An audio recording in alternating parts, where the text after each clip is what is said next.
네, 여러분 안녕하세요. 네이처셀을 말씀드립니다. 자, 이틀째 낙폭이 컸던 네이처셀의 모습입니다. 자, 물론 여러분 보시면은 아시겠지만 이제 제약바이오 쪽이 그 펩트론이라든가 기타 좀 큼직큼직한 제약바이오주들이 낙폭을 많이 보였어요. 사실 전체적으로 보면은 외인들이 코스피에서도 제약바이오 쪽을 좀 매도를 많이 하는 그런 부분이 일단 눈에 띄었고요. 네, 코스닥 같은 경우도 제약주 쪽으로 외인 기관과 함께 매도가 좀 많이 나오면서 이런 부분들이 전반적으로 네이처셀도 좀 그 압박에 들어갔다 이렇게 봐야 될 거로 생각이 됩니다. 자, 그런데 여러분 외인들이 5만 6천 주 순매수가 들어왔던 부분도 있어요. 그죠? 네, 그런 부분도 있는데 여하튼 여러분들이 이번에 기자회견에 좀 실망을 한 것만은 사실입니다. 하지만 뭐 주가가 하염없이 내리라는 법은 없잖아요. 네. 그 부분에 대해서도 제가 말씀을 드리도록 하겠고요. 자, 우리가 사실 이렇게 급락을 할 때 마인드가 이제 무너지기 쉬운데, 우리가 예전에 여러분 18,000원 근방까지 갔다 왔지 않습니까? 그죠? 네. 거기까지도 갔다 왔던 네이처셀입니다. 네, 어떤 돌파구는 없는가? 네, 이런 부분들도 한번 생각해 보는 시간을 가져보도록 하겠습니다. 그리고 대박주는 영상 끝부분에 소개를 해드리고요. 여러분들의 그 어려우신 상황에도 불구하고 구독, 좋아요, 알림 설정에 다시 한번 감사드리고 성원 부탁드리고요. 무료 텔레그램 방에서 여러분들의 궁금증 해소하시고 소통을 하셨으면 좋겠습니다. 네이처셀 입장이라고 문자 주시면 힘 닿는 대로 도와드릴 겁니다. 자, 여러분 그 제약바이오 쪽이 많이 내렸죠. 뭐 펩트론이라든가 뭐 파마리서치라든가 아까 말씀드렸던 외인들의 매도 뭐 이런 부분들도 좀 작용이 됐고 네이처셀은 기자회견에 대해서 이제 기대를 많이 했는데 거기서 변곡점에서 좋은 건의 상황이 나왔으면은 이 고점 돌파하면서 굉장히 수월해지는 주가 흐름이 나타날 수 있었는데 그만 꺾이고 말았습니다. 꺾이다 보니까 이제 또 공매도 압박이 주가를 누른 부분도 있어요. 근데 제가 볼 때는요, 여러분들 외인들이 5만 6천 주 왜 들어왔을까요? 이건 숏 커버링입니다. 그죠? 그 전에 매도를 많이 때렸다가 매수가 들어왔어요, 여러분. 이거는 뭐냐면은 제가 항상 말씀을 드리지만 이 공매도 세력들은 박스권일 때 가장 그 매매를 잘하죠. 얘네들은 박스권 하에서 위에서 팔고 밑에서 사고 막 이런 매매를 주로 합니다. 공매도 하는 의인 세력들은. 그 박스권 돌파하면은 오히려 크게 손해를 보는데 박스권을 돌파 못했기 때문에 결국 박스권 전략으로 매매를 해오는 외인들 입장에서는 우리가 거꾸로 보면은 여기서 공매도 치지만 내려오면 또 숏 커버링이 들어오는 겁니다. 그러니까 다시 말씀드리면 외인들이 5만 주 정도, 5만 6천 주 정도 이렇게 매수를 한 것은 이 숏커버링이 들어왔다고 봐야 되는 겁니다. 그죠? 우리가 지금 공매도 순보유 잔고를 보면 230만 주에서 250만 주까지 좀 늘어났다가 여기서 주춤주춤 거리고 있죠. 예. 주가가 내려가면은 이 공매도 잔고도 내려올 수 있어요. 네, 왜냐하면 숏커버링이 들어올 수가 있으니까. 얘네들이 박스권 전략 매매를 한다고 한다면은 밑으로 내려갈수록 숏커버링이 많이 들어온다는 거예요. 상환을 많이 한다는 겁니다. 그러면서 자율적인 반전이 또 나오는 거예요. 계속 급락하기가 어려운 겁니다. 이 부분도 우리가 지금 뭐 사실 음, 주가가 이틀 동안 내린 어려운 상황에서는 여러분들이 생각하실 수 있는 반전 요소가 된다는 것을 말씀을 좀 드리고 싶고요. 사실 뭐 여러분들 잘 아시겠지만 공지사항을 냈는데도 안타깝게도 밀려 내려왔습니다. 사실 뭐 공지사항에서 여러분들에게 말씀을 드렸지만 나쁜 거 얘기한 건 없어요. 나쁜 거 얘기한 건 없습니다. 그죠? 그래서 제가 공지사항 건도 그 캡처를 해서 요걸 말씀을 드렸지만은 절대 나쁜 건 없습니다. 나쁜 건 없고 우리가 그 공지사항을 요약해 보니까 이렇게 된다라고 말씀을 이미 드렸습니다. 사실 강론을 전부 얘기할 수가 없는 거예요. 그래서 일단 제가 말씀을 드렸지만 총론 정도 얘기를 하는 것이다.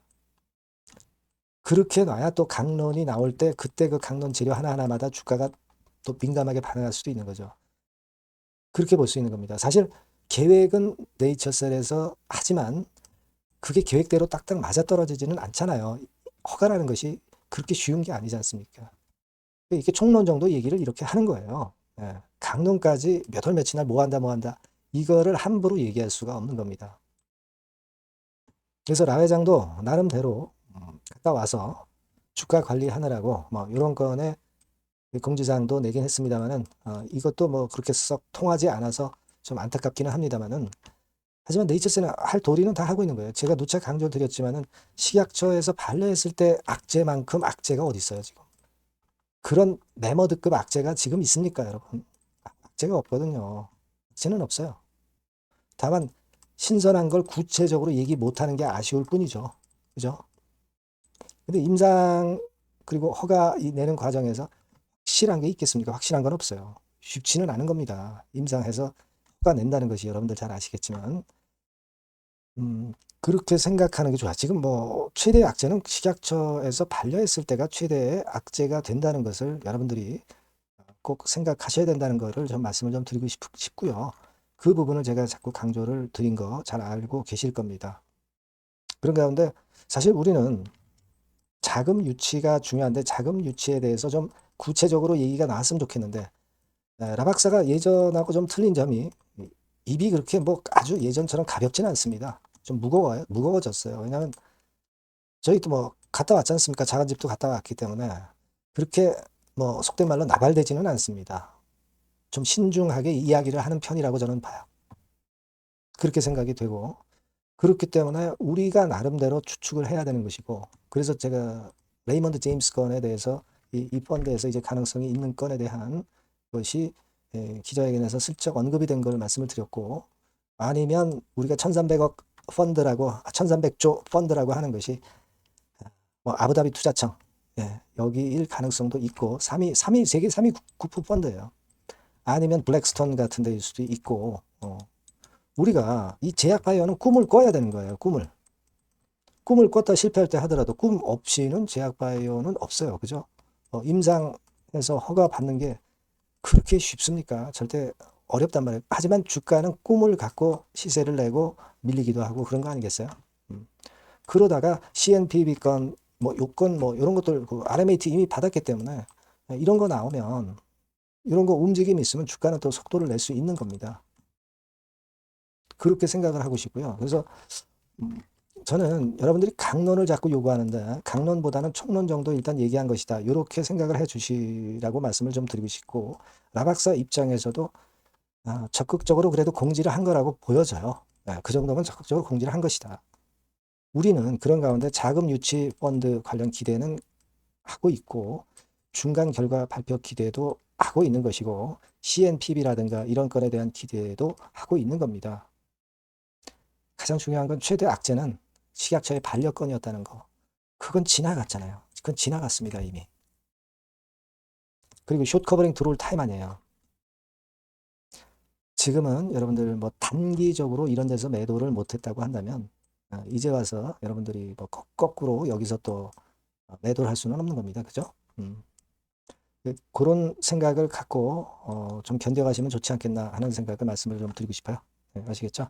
그래서 여하튼 이런 건과 관련해서 그 구체적인 신속 정보나 사인은 꼭 네이처셀이라고 문자 주신 분에게 많은 도움을 드리겠고요. 무료 텔레그램방 네이처셀 입장이라고 문자 주시면 제가 초대해 드릴 겁니다. 그리고 구독자 무료 혜택도 참고하실 필요가 있습니다.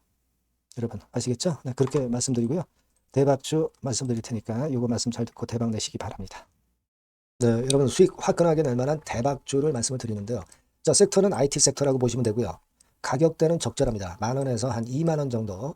그러니까 만지기 쉬운 가격대죠, 여러분. 네, 개인 투자자들이 접근하기 쉬운 가격대 종목입니다. 목표는 더블 정도를 목표로 하고 있고요. 예상 기간은 이제 짧으면 1개월 만에 또는 늦어도 3개월 안에 승부를 볼 수 있는 그런 종목이에요. 네.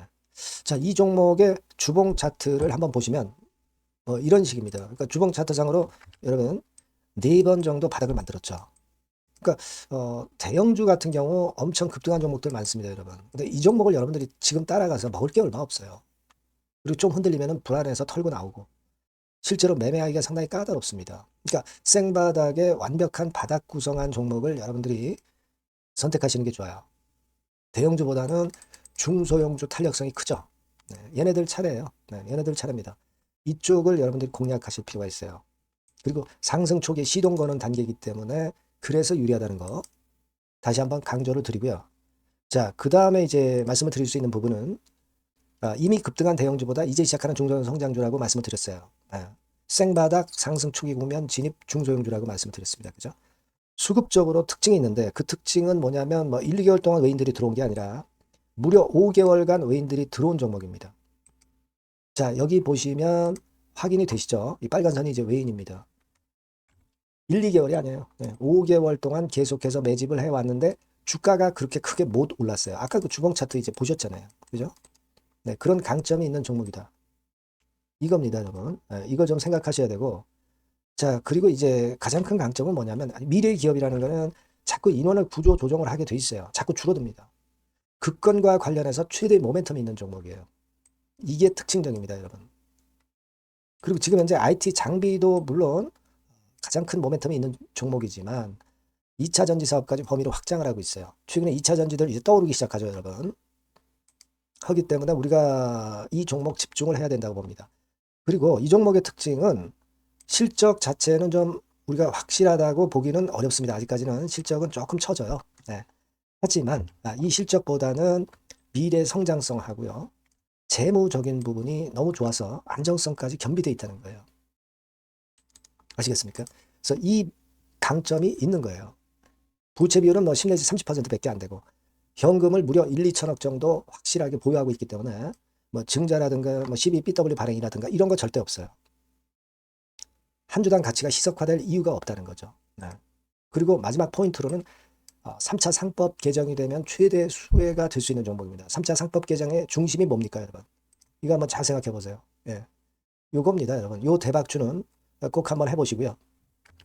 요 전번으로 대박이라고 문자 주시면 제가 매수부터 중간에 매매라든가 매도까지 확실하게 가이딩을 해드리도록 하겠습니다. 꼭 문자를 주셔서 대박 시세 한번 내시기 바랍니다. 네, 감사합니다, 여러분.